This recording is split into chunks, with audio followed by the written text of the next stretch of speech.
বিসমিল্লাহির রহমানির রহিম। আজকের অনলাইন ক্লাসে সবাইকে ধন্যবাদ।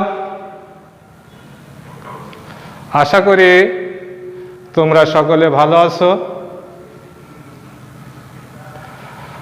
আমি মোহাম্মদ শাহাবুদ্দিন বিশ্বাস, সহকারী শিক্ষক, মান্দারবাড়িয়া চাঁদপাড়া মাধ্যমিক বিদ্যালয়, কালীগঞ্জ, ঝিনাইদহ। আজ আমি নবম ও দশম শ্রেণীর অর্থনীতি বিষয়ের অধ্যায় 10 বাংলাদেশ সরকারের অর্থ ব্যবস্থা বিষয়ক আলোচনা করব। তোমরা মনোযোগ সহকারে দেখবে এবং বোঝার চেষ্টা করবে। তাহলে আমরা আজকে বাংলাদেশ সরকারের অর্থ ব্যবস্থা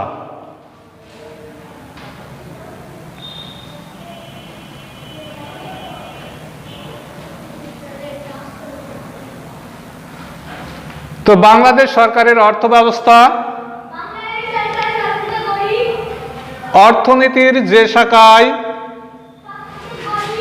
আয়, ব্যয় ও ঋণ সংক্রান্ত বিষয়গুলি আলোচিত হয় তাকে সরকারি অর্থ ব্যবস্থা বলা হয়। প্রিয় শিক্ষার্থী বন্ধুরা,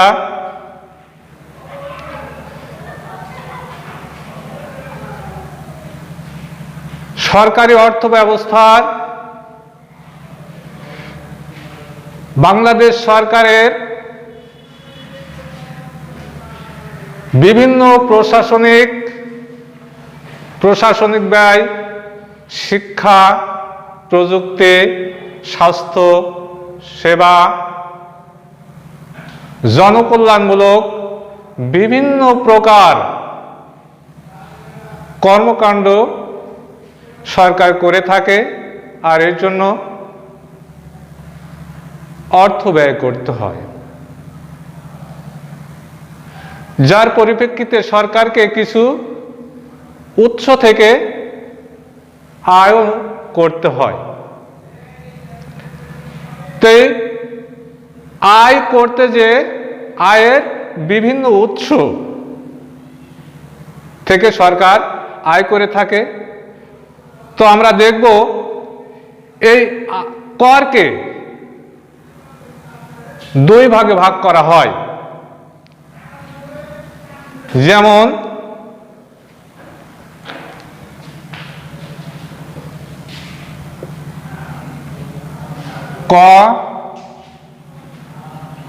কর, রাজস্ব,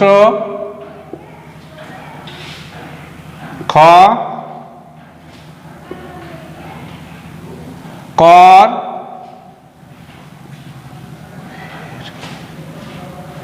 বহির্ভূত,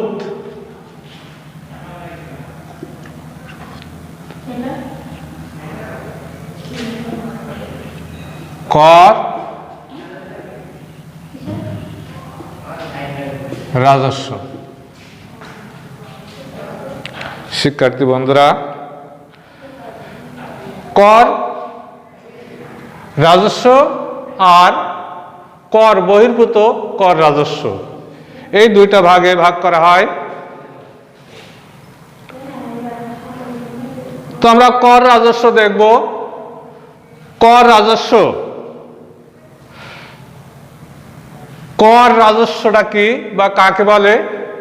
কর রাজস্ব হলো সরকার জনগণের নিকট হতে বাধ্যতামূলক ভাবে যে কর নিয়ে থাকে বা ধার্য করে থাকে তাকে কর রাজস্ব বলে।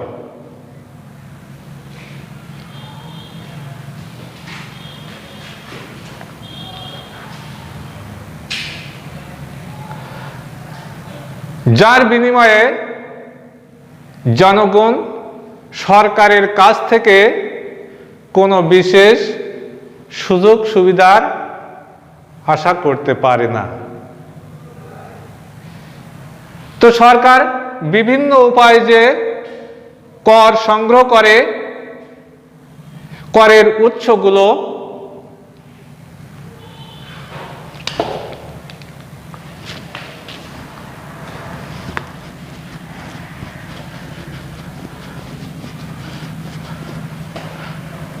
করের উৎস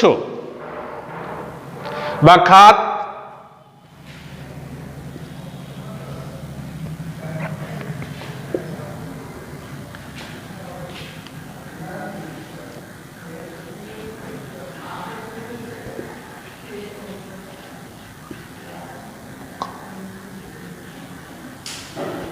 আবগারি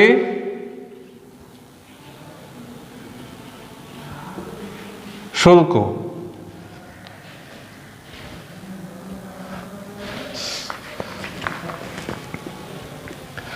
আবগারি শুল্ক।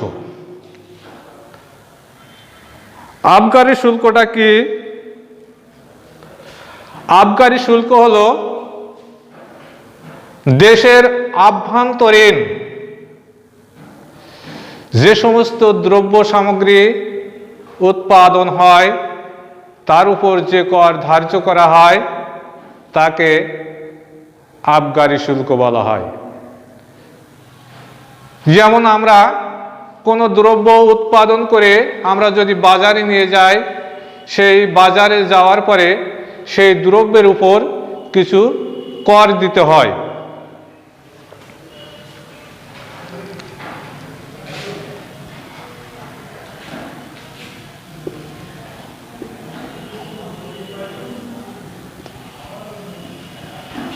আমদানি শুল্ক,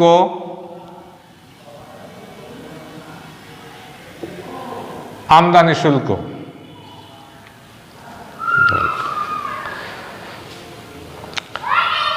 আমদানি শুল্ক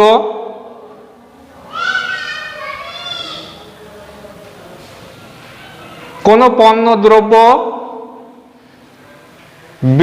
কোনো বাইরের দেশ থেকে আনার জন্য সরকারকে যে কর দিতে হয় কোনো দ্রব্য সামগ্রী আমদানি করার জন্য, অর্থাৎ বাইরের কোনো দেশ থেকে যদি আমরা এটা আমদানি করতে হয় তাহলে সরকারকে কি করতে হবে? এই আবগারি আমদানি শুল্ক দিতে হবে।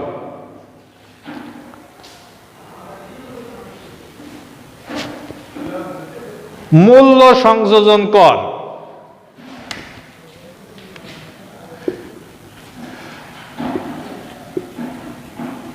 মূল্য জন কর, মূল্য সংযোজন কর দেশের ভিতরে উৎপাদিত দ্রব্য সামগ্রীর উপর কাঁচামাল উৎপাদনের পর চূড়ান্ত দ্রব্য রূপে বিভিন্ন স্তর পার হতে হয়, আর এই বিভিন্ন স্তরের একটি করে মূল্য সংযোজিত হয়, আর এটাই হলো মূল্য সংযোজন কর। মূল্য সংযোজন কর যেমন কোন দ্রব্যের যদি উৎপাদন খরচ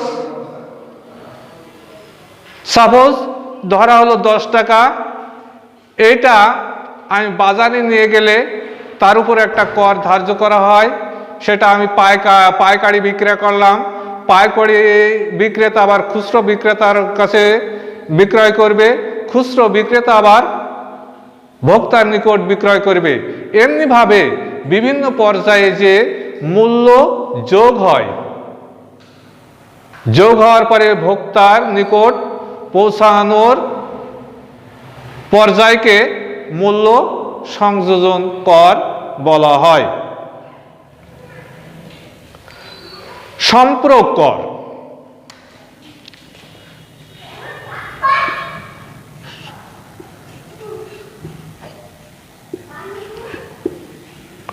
সম্পূরক কর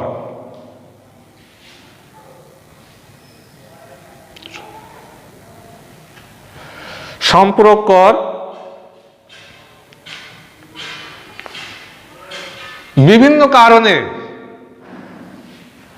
প্রাকৃতিক দুর্যোগ অর্থাৎ প্রাকৃতিক দুর্যোগ বা বিপর্যয়ের কারণে সরকারকে যদি অর্থের প্রয়োজন হয়, অতিরিক্ত অর্থের প্রয়োজন হয়, তাহলে তাৎক্ষণিকভাবে সরকার কোনো দ্রব্য সামগ্রীর উপর যে কর ধার্য করে, অতিরিক্ত যে কর ধার্য করে, এটাকে সম্পূরক কর বলা হয়। যেমন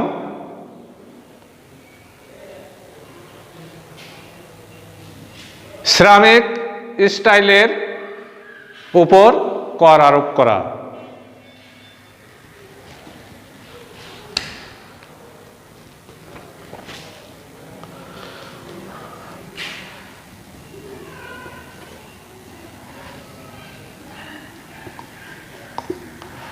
কর রাজস্ব, কর রাজস্ব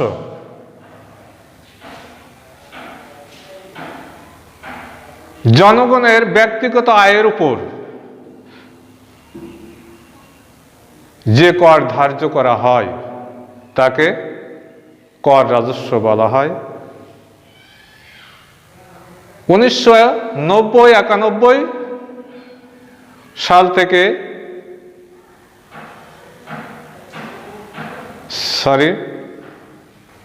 কর রাজস্ব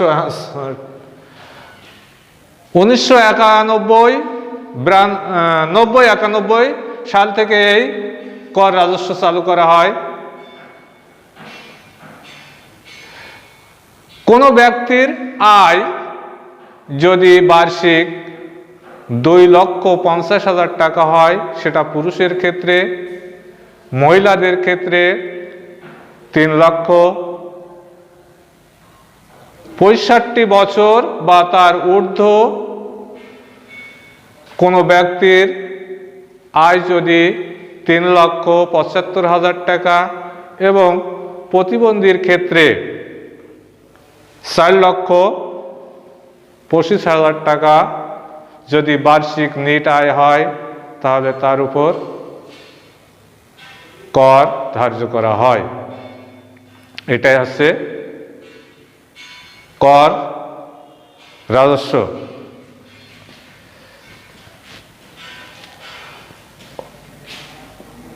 অন্যান্য শুল্ক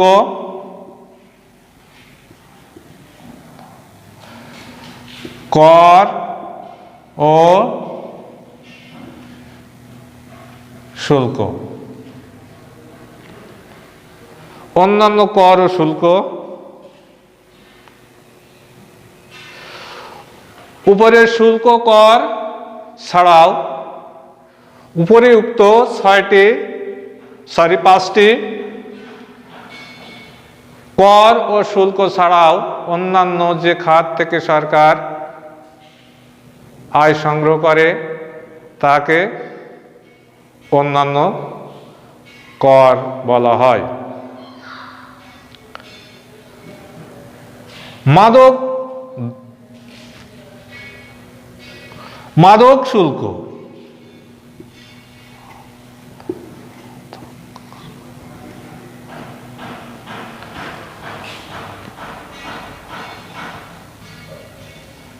মাদক শুল্ক মাদক জাতীয় দ্রব্য সামগ্রীর উপর যে কর ধার্য করা হয় তাকে মাদক শুল্ক বলে। সরকার এই খাত থেকে কিছু অর্থ আয় করে থাকে।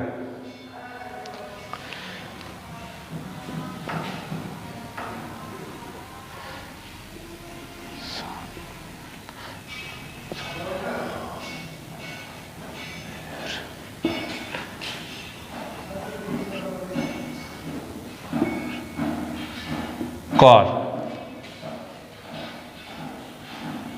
যানবাহনের কর বা যানবাহনের উপর কর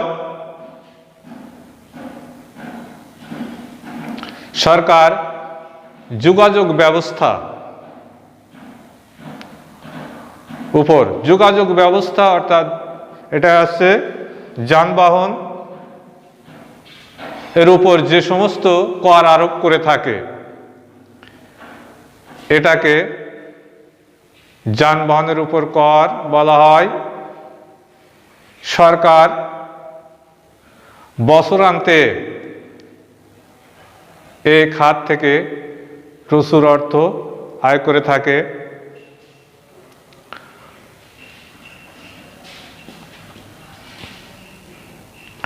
তারপরে ভূমি, ভূমি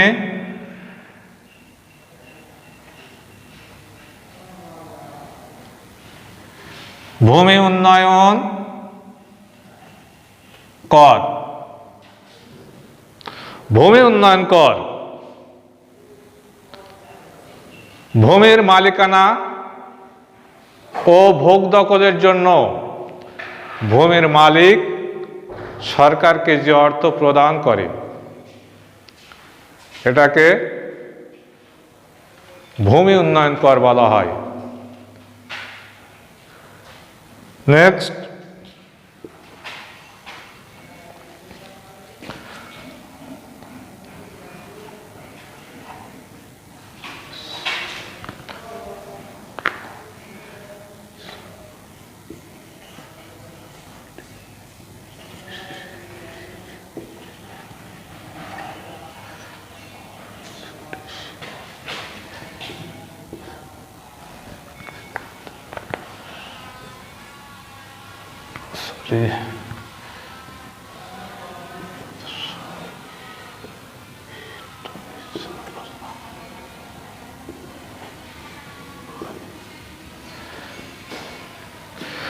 নন জুডিশিয়াল স্ট্যাম্প,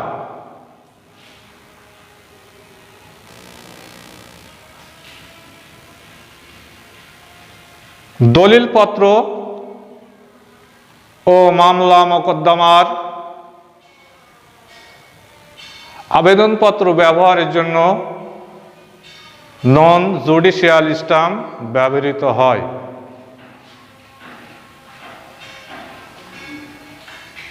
নন জুডিশিয়াল স্ট্যাম্প থেকে সরকার বছরান্তে প্রচুর অর্থ আয় করে থাকে।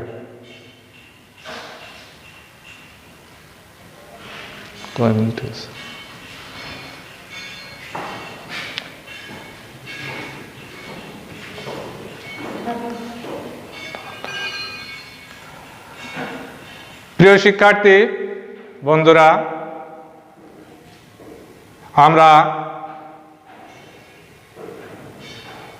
আজকে বাংলাদেশ সরকারের অর্থ ব্যবস্থার আয়ের উৎস সম্পর্কে আমরা বিস্তারিত আলোচনা করলাম। নিশ্চয় তোমরা বুঝতে পেরেছ।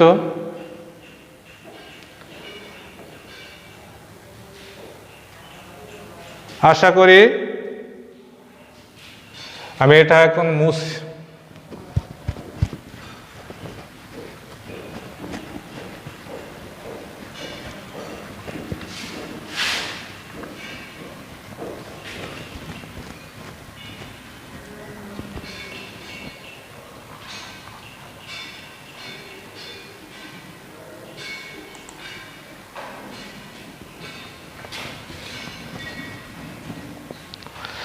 আমরা বিস্তারিত বাংলাদেশ সরকারের আয়ের উৎস সম্পর্কে আলোচনা করলাম।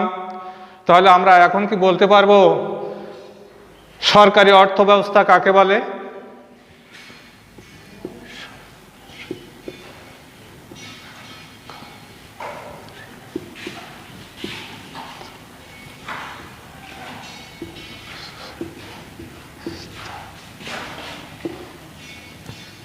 সরকারি অর্থ ব্যবস্থা কি?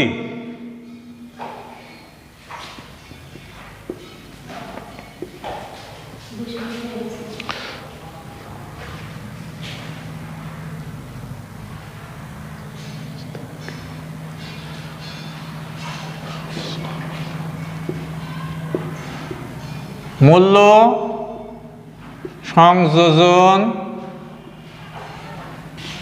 কর কাকে বলে?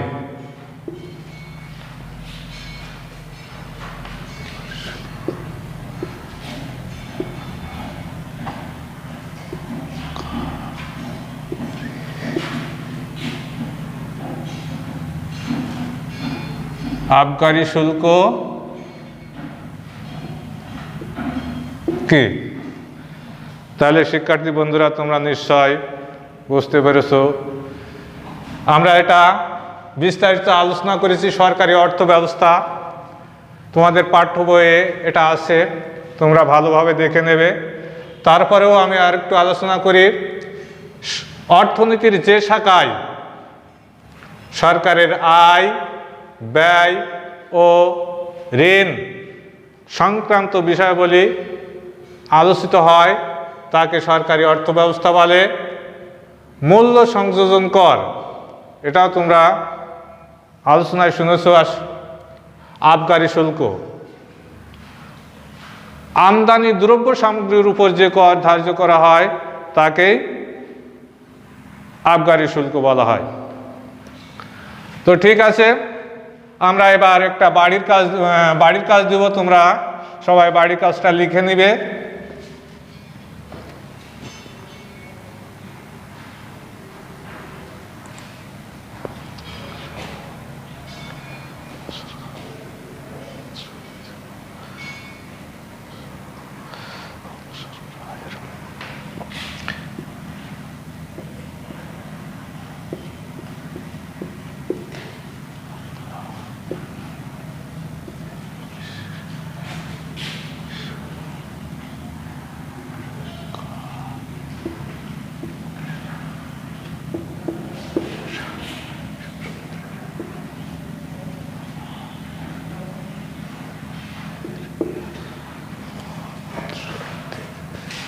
বাংলাদেশ সরকারের আয়ের উৎস ভিত্তিক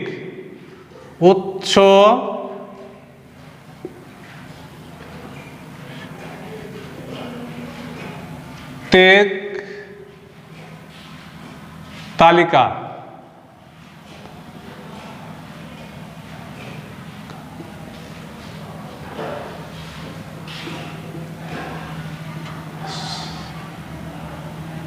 তুত করো। 2,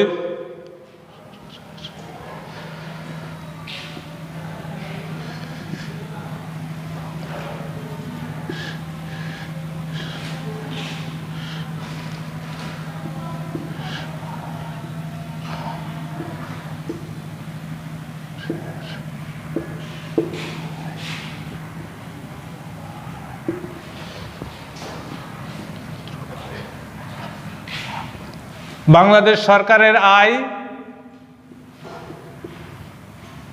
বৃদ্ধির উপায়